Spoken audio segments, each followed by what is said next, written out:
अस्सलाम वालेकुम दोस्तों, तुसी वेख रहे हो पाक पतन पंजाब टीवी ते मैं तुहाडा मेज़बान अमीर हमजा।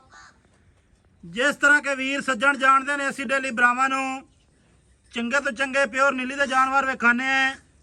अज वीरां वास्ते कट्टी लैके हाज़र होए जोटी। जोटी दे वद्दर, जोटी दा थण माशाअल्लाह रसगुल्ले वाला थण। विरलां वेखणियां ने इत्थे थणां दियां। अल्लाह दे हुकम दे नाल जदों इन्हें चड्डा कढ़ना है तो सोहना कढ़ेगी। रुक रुक दा सोहना थण रखसी। खुड्डा पुट्ठा सजना ते बेलियां दी अखां दे सामने। अखां दोवें सफेद चिट्टियां उत्ते रखी हुई माशाअल्लाह। कद वड्डा छोटा कद नहीं है। इत्थे लत्तां दी तसल्ली करनी है। पिछले खुर जड़े ने हल्के हल्के सफेद ने। पूछ माशाअल्लाह सोहनी बरीक बिल्कुल। खुड्डे दे विचों निकलदियां सार बरीक है। मुनासिब सफेद है। छोटी वक्की मोढे ठप्पे हुए पशम सारी कट्टी दे उत्ते माशाअल्लाह सोहनी ते चंगी। चप्पे चप्पे दी दुन्नी कोड़ी दा नामो निशान नहीं है। ऐ ते दोस्तां ने सिंगी दी तसल्ली करनी है। सिंगी निक्की निक्की माशाअल्लाह सोहनी पई मोड़दी है। नासां वेखणियां ने, कन्न वेखणे ने, गर्दन वेखनी है। अंड तीर सीधी दोस्तां ने एक एक लूं दी ते तसल्ली कर लेनी है। माशाअल्लाह खुत्ती इत्थे वेखनी है। माशाअल्लाह किड्डी प्यारी खुत्ती है। तो सिंगी दी तसल्ली करनी है दोबारे। क्या बात है जट साहब, की हाल है? ठीक ठाक, शुक्र है अल्लाह पाक दा। सब खैरियत है? हां जी। मूंह दे विचों कच्ची खीरी है। मूंह दे विचों कच्ची खीरी। मुंह फाड़ ते विखाओ। ठीक हो गया।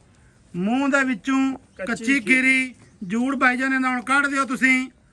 ते भाईजान ने किसे चंगे ब्लड दी है? अल्लाह दे हुक्म नाल प्योर नीली दी। प्योर नीली दी। नाल ठीक है, गारंटी दे नाल। हां जी। प्योर नीली होगी गारंटी दे नाल। कोई मां प्यो दा रिकॉर्ड चंगा हसूं? मां दा पता है जी, प्यो दा नहीं पता है। तो मां दा पता है तो प्यो दा नहीं पता। सोहनी गल है। जेड़ी चीज दा पता ना होवे एवें क्या झूठ मारी रखना भाईजान।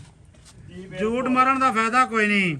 मुंह दे विचों होगी भाईजान कच्ची खीरी। एवें गर्दन लम्मी माशाअल्लाह बरीक ते नफीस। एवें ते वड्डे कद दी मालिक बननी है, छोटी नहीं रानी। एवें हुक्म नाल झोटी जेड़ी है हर आरत पूरी है। 21 दा 21 आर इंदे नीली वाले पूरे इन। कांड तीर सीधी। अच्छा भाईजान वीडियो लम्मी कई करनी। एदा जेड़ा प्यार ते मोहब्बत वाला मुल है ना, हां जी, ਉਹ ਦੱਸਣਾ ਹੈ ਜਿਹੜਾ ਆਪਾਂ ਲੈ ਲੈਣਾ ਹੈ। ਵੱਧ ਮੰਗਣਾ ਪਿਆਰ ਮੁਹੱਬਤ ਆ। ਵੱਧ ਮੰਗਣ ਦਾ ਕੋਈ ਫਾਇਦਾ ਨਹੀਂ ਹੈ, ਨਾ ਕਿਸੇ ਆਪਾਂ ਨੂੰ ਦੇਣੇ ਨਹੀਂ। ਹਾਂਜੀ। ਕੀ ਮੁੱਲ ਹੈ ਭਾਈਜਾਨ? ਇਹਦਾ 1,85,000 ਰੁਪਿਆ। ਮੁੱਲ ਕਰਾਉਣ ਨੂੰ 2,65,000 ਜੀ। 1,85,000? ਹਾਂਜੀ। 1,85,000 ਰੁਪਏ। 85,000? ਹਾਂਜੀ। ਠੀਕ ਹੋ ਗਿਆ। ਇਹ ਮੁੱਲ ਯਾਰ ਜ਼ਿਆਦਾ ਨਹੀਂ? ਨਹੀਂ ਜੀ, ਮੁੱਲ ਇਹਦਾ 2,65,000 ਜੀ। ਫਿਰ ਜ਼ਿਆਦਾ ਜੇ ਕਰਾਉਣਾ ਹੈ ਤੇ ਦੋਸਤਾਂ ਨੇ ਇੱਥੇ ਪੱਟ ਦੀ ਤਸੱਲੀ ਕਰਨੀ ਹੈ, ਖੁੱਚ ਦੀ ਤਸੱਲੀ ਕਰਨੀ ਹੈ। ਪਿਛਲੇ ਪੈਰਾਂ ਨੂੰ ਇੱਥੇ ਵੇਖਣਾ ਮਾਸ਼ਾਅੱਲਾ। 9 ਵੇਖਣੇ ਨੇ, ਅਗਲੇ 9 ਵੇਖਣੇ ਨੇ, ਇੰਦਰਨੀ ਦਾ ਵਾਇਆ ਵੇਖਣਾ ਹੈ। ਅੱਛਾ ਭਾਈਜਾਨ ਇਹਦੇ ਵਿੱਚ ਕੋਈ ਪਿਆਰ ਮੁਹੱਬਤ? ਇਹ ਫੁੱਲ ਪਿਆਰ ਮੁਹੱਬਤ ਵਾਲਾ ਰੇਟ ਇਹਦਾ। ਕੋਈ ਥੋੜਾ ਬਹੁਤਾ ਕਰ ਯਾਰ, ਐਵੇਂ ਨਾ ਕਰ। ਇਹ ਫੁੱਲ ਪਿਆਰ ਮੁਹੱਬਤ। ਆ ਯਾਰ ਨਹੀਂ ਯਾਰ, ਕੋਈ ਪਿਆਰ ਕਰ, ਐਵੇਂ ਨਾ ਕੀਤਾ ਕਰ। ਤੁਹਾਡੇ ਮੂੰਹ ਨੂੰ 5,000 ਹੋਰ ਛੱਡ ਦੇਣੇ। 1,80,000 ਦੀ। 1,80,000? ਹਾਂਜੀ। ਇਹ ਹੁਣ ਫਾਈਨਲ ਹੈ? ਫਾਈਨਲ। ਉੱਠਾ ਚੈੱਕ ਕਰੋ ਦੁਬਾਰਾ ਕੱਟੀ ਦਾ। ਯਾਰ ਹਰ ਚੀਜ਼ ਮੈਂ ਵਿਖਾ ਦਿੱਤੀ ਤਸੱਲੀ ਦੇ ਨਾਲ। ਕੈਮਰੇ ਦੀ ਨਿਗਾਹ ਕਰ ਦਿੱਤੀ ਹਰ ਚੀਜ਼।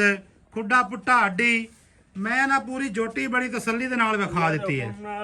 ਜੋਟੀ ਮਾੜੀ ਨਹੀਂ ਹੈ। 1,80,000 ਫਾਈਨਲ ਡਿਮਾਂਡ ਹੈ ਦੋਸਤੋ। ਹਾਂਜੀ। ਜਿਸ ਮੇਰੇ ਵੀਰ ਭਰਾ ਨੂੰ ਜੋਟੀ ਆਵੇ ਪਸੰਦ, ਉਹ ਸਾਡੇ ਨੰਬਰ ਤੇ ਰਾਬਤਾ ਕਰ ਸਕਦਾ ਹੈ। 0300 ਪੂਰਾ 42 27 547। ਮਿਲਾਂਗੇ ਨਵੀਂ ਅੱਛੀ ਔਰ ਬਿਹਤਰੀਨ ਵੀਡੀਓ ਦੇ ਨਾਲ। ਅੱਲਾਹ ਹਾਫਿਜ਼। ਪਾਕਿਸਤਾਨ ਜ਼ਿੰਦਾਬਾਦ।